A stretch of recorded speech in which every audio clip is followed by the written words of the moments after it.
ஆளுமை நிறைந்த இந்த சபையோருக்கு முதல் வணக்கம். மற்றும் இந்த நிகழ்வுக்கு வேடியப்பன் சொன்னது போல அழுத்தமான சூழ்நிலைகளிலும் பொருட்படுத்தாது இலக்கியத்துக்காக நல்ல மனம் கொண்ட மனிதர்கள் இங்கே வந்திருப்பது மகிழ்ச்சி அளிக்கிறது. அவர்களை வருக வருகென வரவேற்பதில் மகிழ்கிறோம். சுமார் 10 ஆண்டுகளுக்கு முன்பாக அண்ணன் பிருந்தாசாரதி அவர்களை கவிக்கோ ஐயா உயிருடன் இருந்தபொழுது அவர்களின் பெயரில் ஒரு விருதை அறிவிக்க வேண்டும் என்று அவரிடம் சென்று கேட்டோம். கவிக்கு பிறந்தநாள் பரிசு போட்டி என்று ஒன்றை அறிவிக்கலாமா என்று கேட்டபொழுது அவர் சொன்னார், ஜூனியர், நான் இருக்கும்போது தான் பிறந்தநாள் பரிசு கொண்டாடுவீங்க, நான் இல்லைன்னா திருப்பி நினைவு பரிசாக மாற்றுவீங்களான்னு கேட்டார். அப்படி இல்லைங்க ஐயா, நீங்கள் எக்காலத்துலேயும் அந்த இலக்கியத்தின் பேரில் விருது அறிவித்தா, அதுவும் கவிதை போட்டி நடத்தணும்னா அது பிறந்தநாள் பரிசு போட்டியாகவே நடத்தப்படும் என்று நாங்கள் சொன்ன பொழுது மகிழ்ச்சி செய்யுங்க அப்படின்னு சொன்னார். அப்பொழுதுதான் 2016-15 வாக்கில் நம்ம படைப்பு குழுமம் என்ற ஒரு குழுமத்தை தொடங்கினோம். கவிக்கோ ஐயாவின் ஆசீர்வாதத்தில் தொடங்கப்பட்ட அந்த குழுமம் இன்று 10 ஆண்டுகளை நிறைவு செய்திருக்கிறது. முதலில் ஒரு 5 நபர்களை கொண்ட ஒரு குழுவாக தொடங்கப்பட்ட குழுமம் இன்று 1,38,486 பேர் நேரடி உறுப்பினர்களாக இருக்கிறார்கள். அதில் முதலாவதாக கவிக்கோ ஐயா பரிந்துரைத்த 3 பேரில் முக்கியமாக கவிஞர் அறிவுமதி அவர்கள், இரண்டாவதாக அண்ணன் லிங்குசாமி, மூன்றாவதாக அண்ணன் பிருந்தாசாரதி. அந்த வகையில்தான் எங்களுக்கு அண்ணன் பிருந்தாசாரதி பழக்கமானார். ஸோ முதல் ஆண்டு விழாவில் ஐயா தலைமை தாங்கி நடத்தி வைப்பதாக இருந்தது. ஆனால் காலத்தின் கொடுமை, அவர் தவறியிருந்தார். அப்பொழுது அண்ணன் அறிவுமதி அவர்களையும் அண்ணன் சாரதி அவர்களையும் அண்ணன் லிங்குசாமி அப்போது ஊரில் இல்லை என்று சொன்னார்கள். அவர் அந்த 3 பேரையும் நாங்கள் அழைப்பதற்காக சென்றிருந்தோம். அப்பொழுது முதல் ஆண்டு விழாவில் அண்ணன் பிருந்தாசாரதி மற்றும் கவிஞர் அறிவுமதி அண்ணன் இருவரும் அந்த முதலாம் ஆண்டு விழாவுக்கு வந்திருந்தார்கள். அன்றிலிருந்து எங்களது நட்பு தொடங்கியது. அந்த விழாவை பார்த்துவிட்டு அப்போது சொன்னார், கவிக்கோ ஐயாவின் செல்லப்பிள்ளைகள் நீங்கள்லாம் இந்த குழுவை தொடங்கியிருக்கிறீர்கள், அடுத்த நூல் வெளியிட்டால் நாங்கள் உங்களிடம் வெளியிடுகிறேன் ஜின்னா என்று அடுத்த சொன்னார். அதன்படி இருளும் ஒளியும் என்ற ஒரு நூலை முதலாக பிருந்தாசாரதி அண்ணனுடைய நூலாக வெளியிட்டோம். அது இன்று வரை படைப்பு குழுமத்தில் வெளியிட்ட நூல்களில் மிகச்சிறப்பாக சேல்ஸான புக்கில் அதுவும் ஒன்று. ஏன்னா 2 புக்கு தான் இப்போ வரைக்கும் வைரலாக போயிட்டே இருக்கும். அதில் ஒன்று இருளும் ஒளியும், அண்ணன் பிருந்தாசாரதி எழுதிய இருளும் ஒளியும் ஒரு நூல், இன்னொரு நூல் கவிஞர் கோ லீலா எழுதிய மறைநீர். இந்த 2 நூலுமே படைப்போட 2 கண்கள் போல இன்னும் இருக்குது. அது மட்டும் இல்லாமல் இருளும் ஒளியும் என்ற நூல் கவிக்கோ ஐயா கூட அவர் இருந்தார்ன்றதை மிக மிக துல்லியமாக பறைசாற்றுகிறது. ஏனென்றால் அது வாழ்வின் தத்துவங்களை சொல்லும் ஒரு நூலாக இருக்கும் இருளும் ஒளியும். ஏன்னா வாழ்க்கைன்றது 2 பக்கம்தான், ஒன்று இருள், இன்னொன்று ஒளி. இதற்குள்ள தான் இந்த ஒட்டுமொத்த உலக பிரபஞ்சமும் இயங்குகிறது என்பதை மிக அழகாக தெளிவாக சொல்லியிருப்பார். அதில் பாதி இருளை பற்றியும் மீதி பாதி ஒளியை பற்றியுமாக ஒரு இருவேறாக பிரிக்கப்பட்டு எழுதப்பட்ட ஒரு மிகச்சிறந்த நூல் அது. ஒரு 3-4 வரி தான் அந்த கவிதைகள் இருக்கும். அதில் இன்று ஒவ்வொரு தீபத் திருநாள், அதாவது நம்ம தீபத் திருநாள் ஒளி கொண்டாடுறோம்ல, அந்த விழாவுக்கு ஒவ்வொரு ஆண்டும் அவர் கவிதையை ஏதோ ஒரு குரூப்பிலிருந்து எனக்கும் ஃபார்வர்ட் செய்வார்கள். அதில் அண்ணன் பிருந்தாசாரதி பெயர் மட்டும் இருக்காது. நான் ஒவ்வொரு குழுவிலும் சென்று நான் சொல்லிக்கொண்டே இருப்பேன், இது பிருந்தாசாரதி என்று பெயரை தயவு செய்து போடுங்கள். எழுத்தாளரின் பெயரை போடாத எந்த ஒரு கவிதையும் அது மிக தவறானது. ஏனென்றால் அந்த கிரெடிட் கோஸ் டு அந்த படைப்பாளர் தான். ஏன்னா படைப்பாளிகளுக்கு முக்கியத்துவமே அவர்களுடைய பெயரை அங்கே போடுவது தான். இன்று புலனம் ரொம்ப அதிகமான தாக்கத்தை மனிதர்கள் மத்தியில் ஏற்படும் இந்த சூழலில் அவரது கவிதைகள் உலகம் முழுக்க இந்த தீபத் திருநாளில் ஒளியை போன்று ஏற்றி கொண்டே இருக்கிறது. அப்படிப்பட்ட ஒரு மாபெரும் கவிஞரின் 10வது நூல் படைப்பு குழுமத்தின் 10ஆம் ஆண்டு விழா கொண்டாட்டத்தின் போது அவருடைய 10ஆம் நூலை இன்று வாழ்த்துறை வழங்குவதில் மிக பெருமையாக நினைக்கிறேன். தொட்டையத்துறும் மணற்கேணி இந்த நூலில் குறிப்பாக குமுதத்தில் இது தொடராக வரும்பொழுதெல்லாம் ஒவ்வொரு தொடரையும் நான் மிக ஆவலாக வாசித்து கொண்டிருந்தேன்.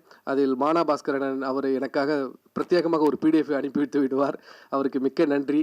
அவர் தொடர்ச்சியாக நான் வாசித்து கொண்டே இருந்தேன்.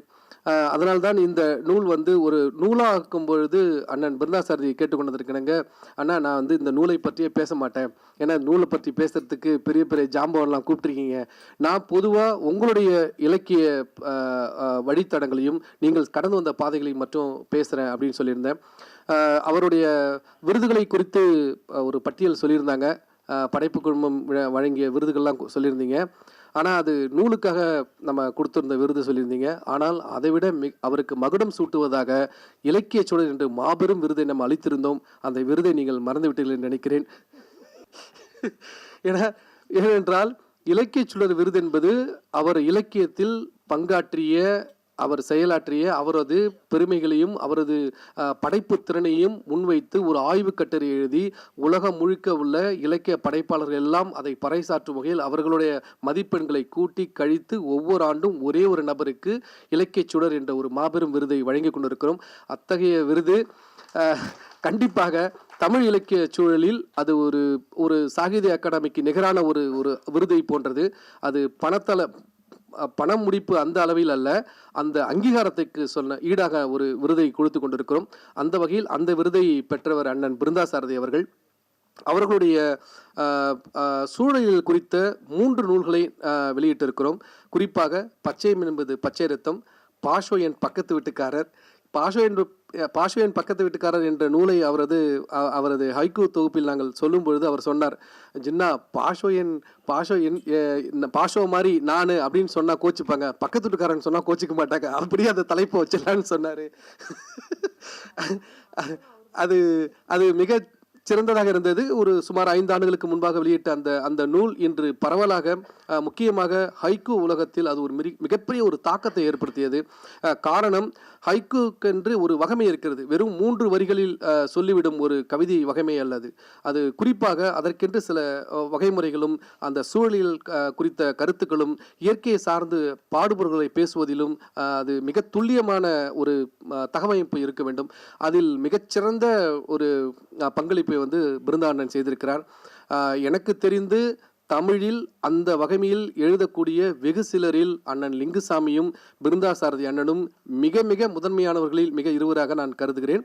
அந்த வகையில் அந்த நூலை குறித்து பச்சையம் என்பது பச்சை ரத்தம் என்ற நூலும் சூழலியல் குறித்து மட்டுமே, முழுக்க சூழலியல் குறித்து மட்டுமே ஒரு ஹைக்கூ நூலாக அது வெளிவந்திருக்கிறது.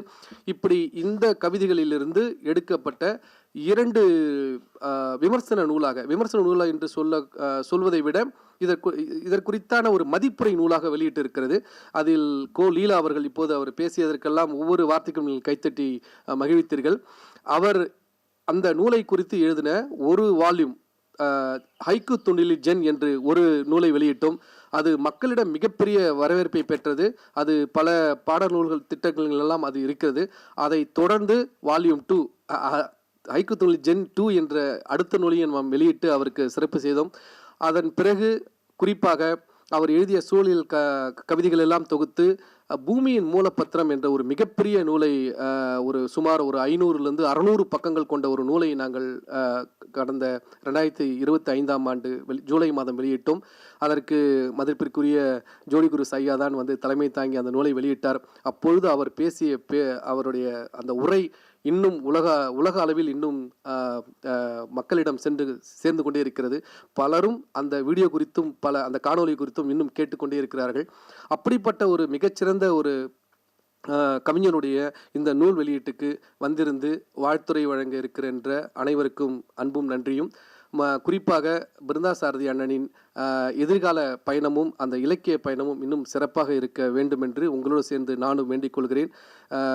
இன்னும் சில நாட்களில், சில மாதங்களில் அவர் புதியதாக ஒரு திரைப்படம் எடுக்க இருக்கிறார். அதற்கும் நம்மளுடைய வாழ்த்துக்களை தெரிவித்துக் கொள்வோம். அவருடைய இலக்கிய உலகம் இன்னும் மேன்மேலும் சிறப்படைய கண்டிப்பாக பல விருதுகளை பெற்று இந்த இலக்கிய உலகில் அவர் ஒரு ஜாம்பவானாக ஒளிர எல்லோரையும் போல நானும் வாழ்த்தி வேண்டிக் கொள்கிறேன். நன்றி, வணக்கம். இந்த வீடியோ உங்களுக்கு பிடிச்சிருந்தா லைக் பண்ணுங்க, ஷேர் பண்ணுங்க, கமெண்ட் பண்ணுங்க.